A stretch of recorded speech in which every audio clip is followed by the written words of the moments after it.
Ganesh, Sumit, and Vikram. Mr. Ganesh, Sumit, and Vikram, so that all of us know. I think you've already been briefed on, we've got a very rich panel. One is an author, the other is an entrepreneur, and Mr. Venkateswaran is a marketing leader and digital evangelist. I'll ask him what exactly does he do with that. But the way we will proceed this, and we've already discussed this, but I think the hall needs to know, is that it's fairly open. It's democracy. You can do whatever you want. But since I am the moderator, I will choose the rules. And the way we will do it is that we will put one question, at least one question each, depending on the time, maybe two. But one question each, and I'll direct at one of the panelists. And other panelists are more than welcome to not interject, but give their opinion on it. You know what I mean by their opinion on it. And if somebody in the audience has a question, we'll take up only towards the end, when all the discussion is over. So after this one question, I'll direct it. Then I'll throw some common questions. So one or two common questions on some glaring media issues which are creating a lot of noise and light. We will discuss those issues. Maybe you can throw some light on all that heat on the Facebook debate and all those things which are congesting the space these days on the digital discussion.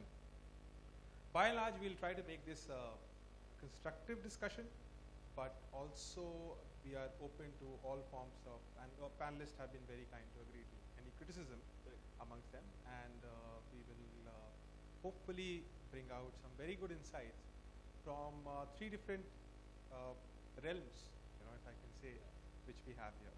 So without much ado, let's get started. And I lose my paper first. Okay. So what I'll do is that let me start with you, Sumit. Right? You have a very wonderful T-shirt which advertises your company. So let me ask, and that exactly shows the pride of an entrepreneur. And I wanted to ask you a question about, the new trend of entrepreneurship, especially in the e-com or the digital space which has come up. When I graduated in 2009, the people who would do startup would be the poorest and the bravest people. Like the really courageous will do the startup, and they will agree with the fact that for the next few years, they will have to travel sleeper class. Right? And ticketless. If not ticketless, yes, unless that was a business model. So, and I've seen, yes, that's the open reality. I've seen entrepreneurs from my batch who would proudly say that we are entrepreneurs, we travel sleeper class. Now the trends have changed. Today's entrepreneurs, the enterprise itself the first thing they look at is investment. Investment from outside, getting the entire presentation, the entire idea is perhaps sometimes, and correct me if I'm wrong, not geared at the customer, but it's geared at the investor. Now, in that context, this bootstrapping versus funded, I think the bootstrapping part is kind of getting booted out. What do you think, A, is this trend a reality? And B, what is the impact, good and bad, of this newfound approach of entrepreneurship? So the observation is actually bang on. This we have seen also, and just to reiterate what you talked about, we also started in 2008, and that was the time when recession happened, and people actually used to believe that we got fired, because otherwise there was no other reason of starting up and without ideas. So, and we failed 3-4 times before we started Commonfloor. So basically, and still we traveled sleeper class. So that's a different thing. I think that not without ticket, right? Yeah, that I think it's a business risk. So that doesn't make business sense also. So basically, very recently only we have seen people talking about the quantum of success for an entrepreneur, for enterprise, in terms of the amount of funding they have raised, which is very unfair. I think not just from the entrepreneur point of view, from society, from customer, and from investors also, right? People judge your success. Probably you will also judge me based upon the amount of money I've raised, but I don't think that that is the highlight of my career with Commonfloor. I think that the kind of product we have built, the kind of masses, the people we have reached is what people should judge your success. So very recently it has happened.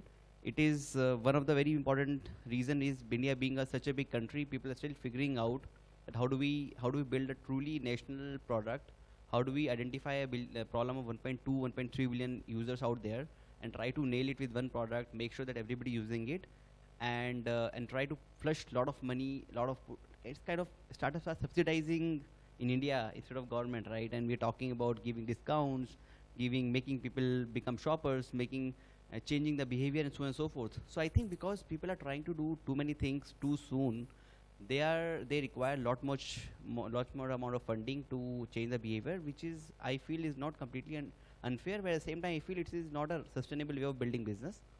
So still the entrepreneurship is done by bravest and craziest of the people, but I think it has got a lot of glamour and lot of I think fanfare, or I would say that startup kind of thing, where entrepreneurs are actually seen as like the people who would have probably driving the biggest of the car and owning the biggest of the penthouse in the city. So I think this is a slight shift, but I think it's not sustainable and it is not long term also. You still find entrepreneurs are the people who kind of cherish constraints, they cherish problems, they kind of are the people who find a solution in every problem, and instead of talking about solving all the problems and raising the highest amount of funding. So I think going forward, this is just a short-term thing where a lot of VCs have gone berserk, they got mad and they kind of put a lot of money, left, right, center, without model, with whatever reason is, and they're just trying to make sure that they are not kind of looking like a fool before their limited partners, right? You know, somebody has invested a huge amount of funding in kind of a sector. They want to make sure that they have a representation in that sector.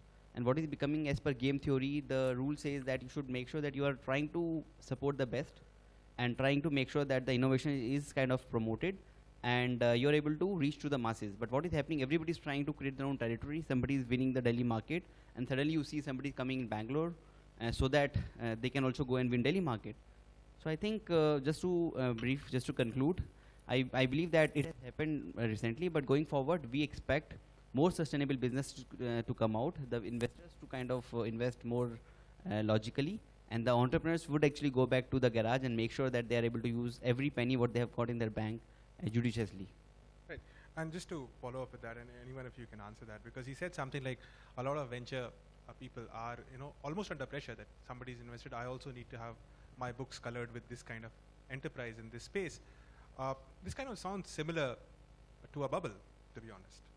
Do you think there's a bubble? So, I don't think we don't need to classify everything as a bubble. The next thing you'll say the bubble will burst. Yeah. And then all these high flyers, I was wondering when the bubble all these high flyers will be going by train without a ticket because they don't really care now. See, in every industry, during the growth phase, this happens. During the initiation and growth phase, there's a crazy run. I mean, if you talked about tech, and you talk about ERP. At one time, it was so hot. There were so many ERPs. Today, look around you, there's only Oracle and SAP. Everything has been acquired. That's the natural cycle of things. So right now, we have a start where everybody's going digital, everybody's going e-commerce in India. Some people like Commonfloor have been there, so they are still careful. They know what's going to happen. They're going to watch it because they've seen a few cycles. Others haven't. Eventually, a lot of these ventures will fail. Everybody knows that. Even the venture capitalist knows that. He's going to wait for that. During the growth phase, the ones with the good business ideas, sound fundamental ideas which add value to customers are going to live on, get more money, get more of the market, go into maturity. Then there will be acquisitions, there will be a shakeout and eventual decline. This is a normal trend. I think there's nothing to worry about here.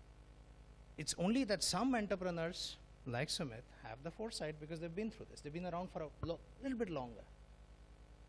Just every day somebody other quits his MNC job to start a startup. And that's happening every day. There's a pressure, even my dad asks me every day, hey, why don't you just quit and start a startup? Your dad asked you? He just asked me this morning as I was driving to this place. What a cool dad. Why don't you just quit and... So, no, my dad will not give me the money. I cannot talk about the money. The minute I talk about money, the conversation is very short. It's like, oh, all right, somebody's calling me. Thanks a lot. Nice, take care. I hope you have had food. He says, start a startup. I said, what do I start it on? You should have some fundamental idea. I said, I don't have an idea. That's why I'm working. That's why I work for a company, because I don't have that idea, right? In my mind, it's very clear. If I have that idea that's groundbreaking, I'm going to do it. But there is a lot of pressure in society today. There was a time when people won't marry off their daughters to anybody who's in business. You know, they wanted PSU jobs or IT company jobs. Today, you might have a problem and say, "Oh, you're not in a startup? Yeah. Sorry, I can't give my daughter to you. You don't know what the hell you're doing." So, Ganesh, you want to add something before I get to another question related? Yeah, I want to answer your original question. I think it's a combination of 2-3 things. One is this entire what's happening for ages in the marriage market is happening here. This is classic Indian mentality which operates on the dowry system. Yeah, so that values a groom on the basis of his net worth, his job, kitna paisa hai uske paas. I think the same thing is happening here. So that is, I think, part of our collective Indian psyche, which is what are your markers of success, what are your markers of worth. You put X, Y, and Z above A, B, and C. So for us, I think for far too long, it's been good looks, it's been money, it's been net worth. So that, I think, comes in the way of these, the conversation that you're having, the question that you asked. How are enterprises truly valued? Are they valued on innovation? Are they valued on the funds that they've raised? Are they valued on the number of people that they have, the revenues and their profits? I think this collective Indian psyche is at work here. That's at a deep level. Yeah, that's number one. Number two is, which I call the dowry mindset. Number two is that I won't also blame investors. I think it would be wrong to do that, because for them, it's a business, right? So you put in money, you need to sell out. You need to exit after X number of years at certain amount of valuation. So what is the ecosystem, starting from government downwards, doing to incentivize this whole innovative thinking, this whole departure from the norm thinking? Is that happening? I think the answer lies there. It is not happening. And unless that is happening, you can't just blame investors for being herds, for being part of a herd. So fine, if food tech is inviting investments these days, that's one of the hot industries today. So if 2 or 3 such ventures get funded, then yeah, that becomes a success-safe model for other investors to get in. Why not, is the question. So I think we need to attack it at a slightly deeper level. And the other part is, like Vikram said, I think it will also play out. Once a little bit more maturity sets into our ecosystem, consolidation, shakeouts, I think talks are already starting, So I think it's also, the third part is, it's also a question of maturity. And to be fair, it's only the start. We are the start of the curve, and people will die down, and people know that it's a risky investment, correct, but it's also a high return investment. Which kind of brings me back, and I want to kind of stick on the investment part. Much of this investment is happening in a very limited space. I mean, there was a bubble of IT and BPOs, and now there's not a bubble, I should not call the bubble, he'll get offended, okay? No, not the bubble, but there's a phase of, and it did well, they did well. This city is an example of it. Now there's a lot of e-com, which is getting funding. Do you think this entire push, and it's not just about funding, it's become cool to be an e-com entrepreneur. It's kind of Indian mindset as well, because we have seen a phase of IT-enabled businesses, and now e-com is the next cycle. It's a huge market. But what about other businesses? Where is it's not as cool, to be honest. It's not as cool to be, I have farms. That's my enterprise. It's not cool to be a farmer. Yet I'm also an entrepreneur.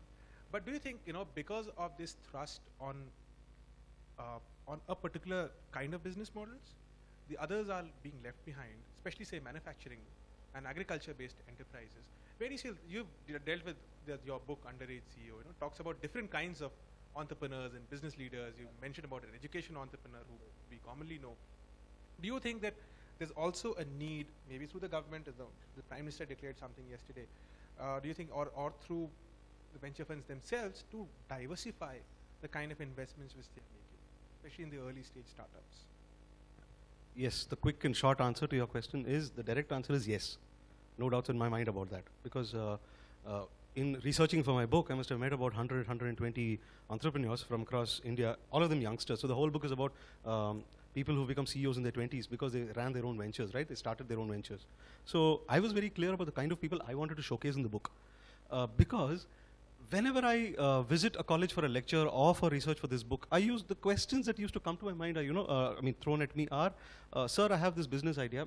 Can you advise me how to start up? Yeah. So then I would say, okay, what is that idea? I want to make an app. So I want to build an app. I must have heard some 60, 70 students, I'm not kidding you not, say this to me, without an idea or a foundation of what kind of app are they building and for what. So, like you said about e-commerce, this whole thing is very linked, building an app, and certain things have become very cool because they're very easy, it's being done by other people around them. So I too want to latch onto it, I'll get bragging rights at the bar tonight. So that's the mentality, it's bordering on that.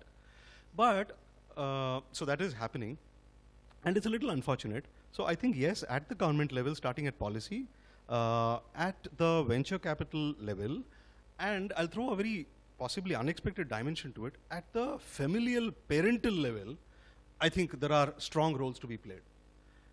How do you so at the policy level, how do you really incentivize, and not just talk, which I'm afraid is what we're seeing more of than real action these days. How do you really incentivize someone to break away from the norm, get into a different industry, and make an impact in an area which is really, really a problem?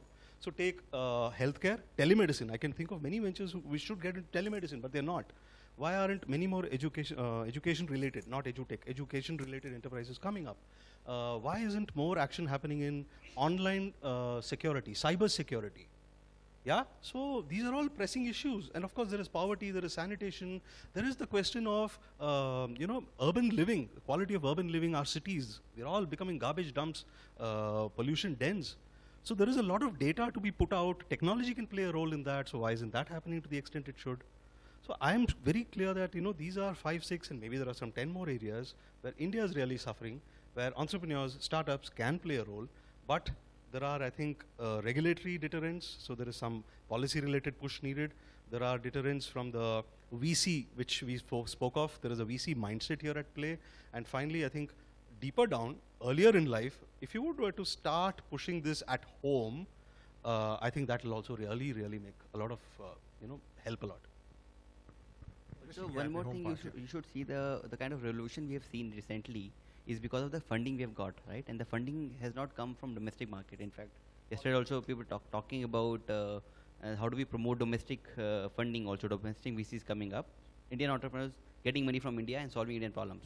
So people all generally apply patterns, and when people come from US, from Japan, from other part of the world, they try to apply patterns, and what they have seen working is actually kind of technology enabling the kind of connecting the world.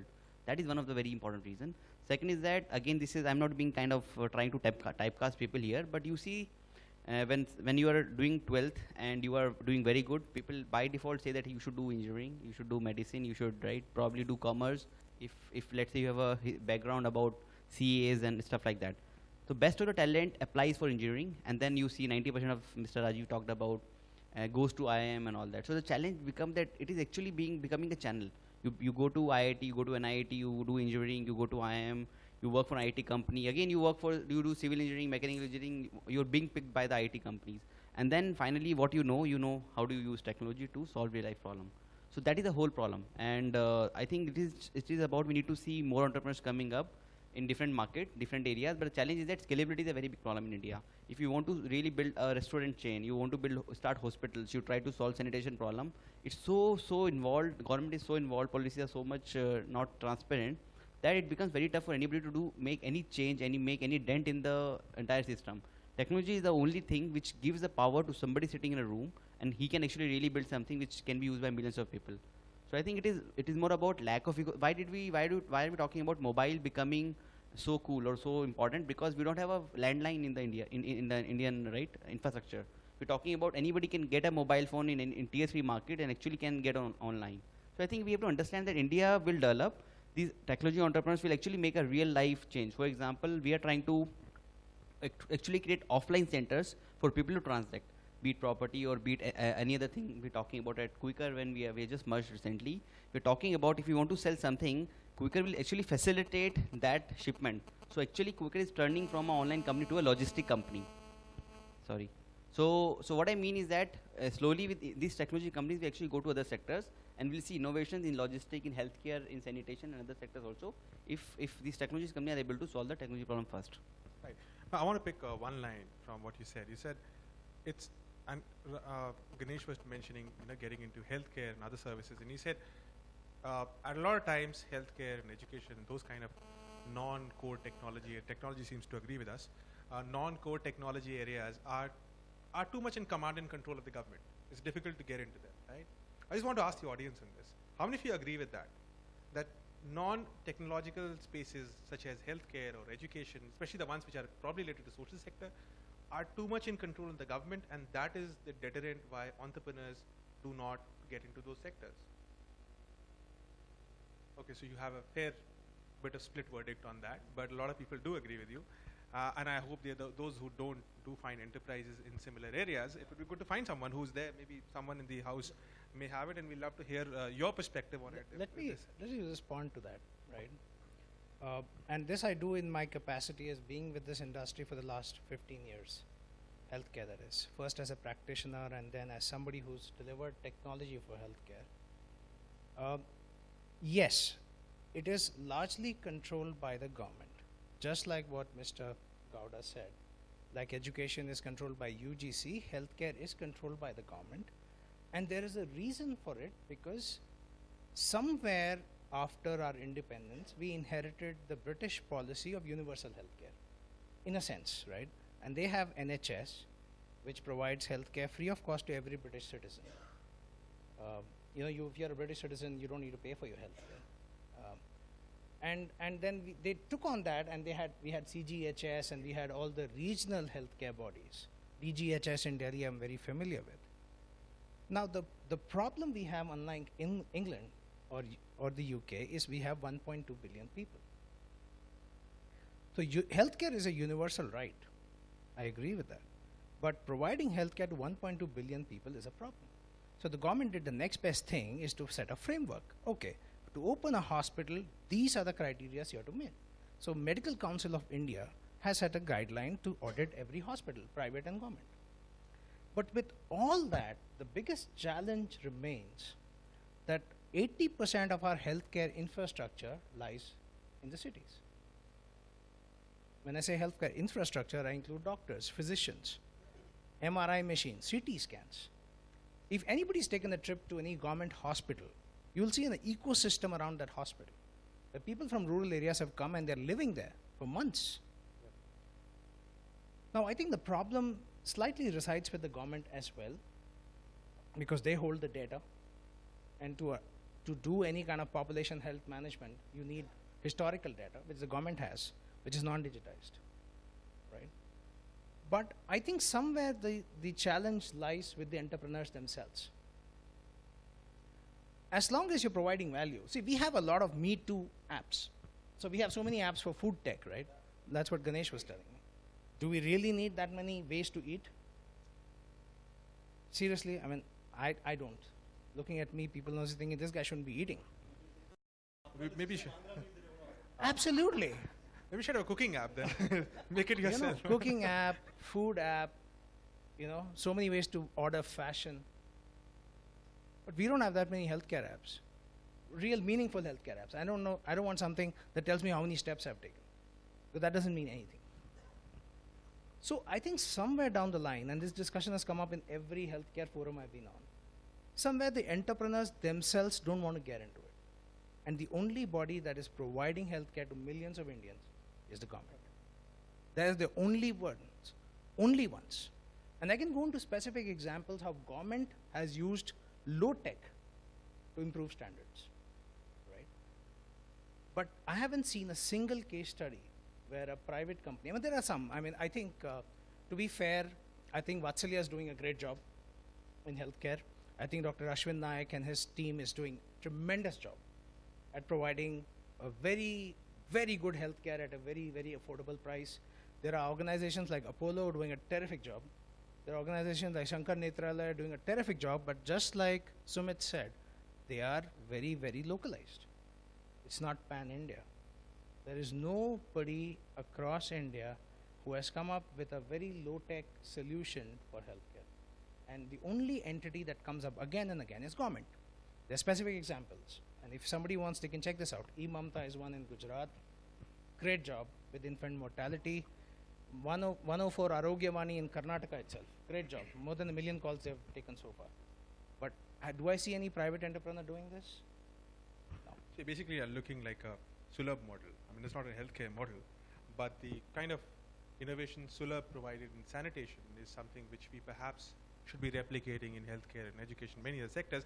I want to bring the discussion back a bit on, and I want to I have a specific question for you, because we talked about broader spectrum in terms of services provided, but also let's broaden the spectrum on the reach.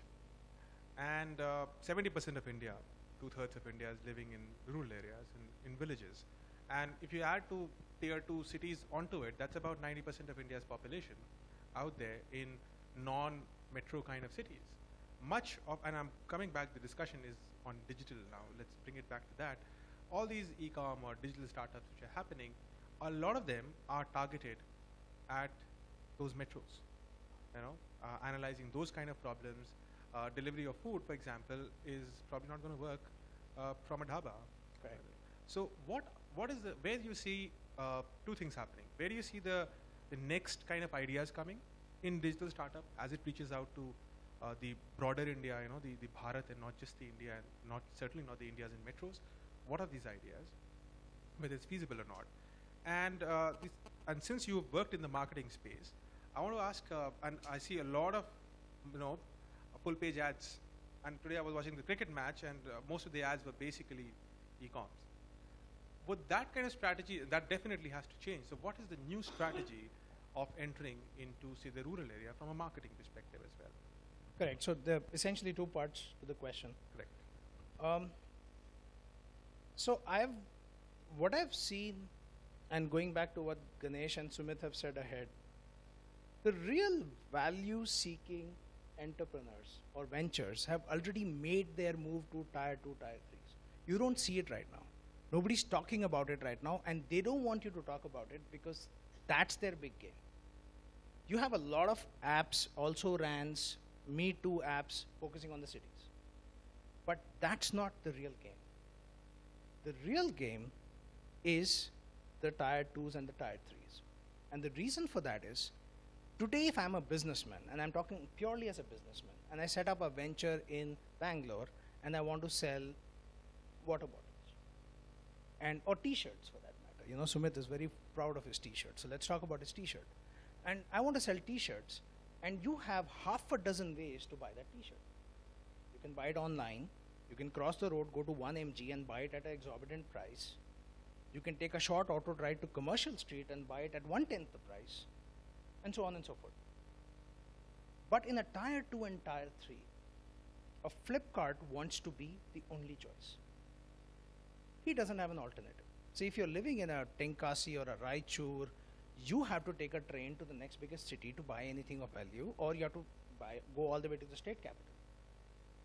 But what Flipkart wants to do, and what Amazon wants to do, and what all of them want to do, is make themselves so accessible that in the tier 2, tier 3s, you are the only choice, because there's no alternative.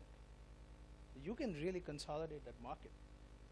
The entire move, which drew a lot of flack to go mobile only, was because a lot of these tier 2s, tier 3s use the mobile phone. They don't want to put themselves at the mercy of Google, for that matter, or Google Analytics, and just rely on a desktop app, right? The debate is out on that. So that's one model. I think a lot of the smart entrepreneurs have already made the move. Now, Uber, for example, not an Indian venture. It is available in a lot of small places. You can Mysore, you can get an Uber. I was shocked. You can actually order Uber in Mysore. They have exactly mapped your persona. They exactly know Vikram Venkateswaran goes to Dallas or goes to Austin, goes to New York, in Bangalore, in Delhi, or in Mysore. How is he going to behave? Because the app is the same, and he uses the app across the world. It is remarkable.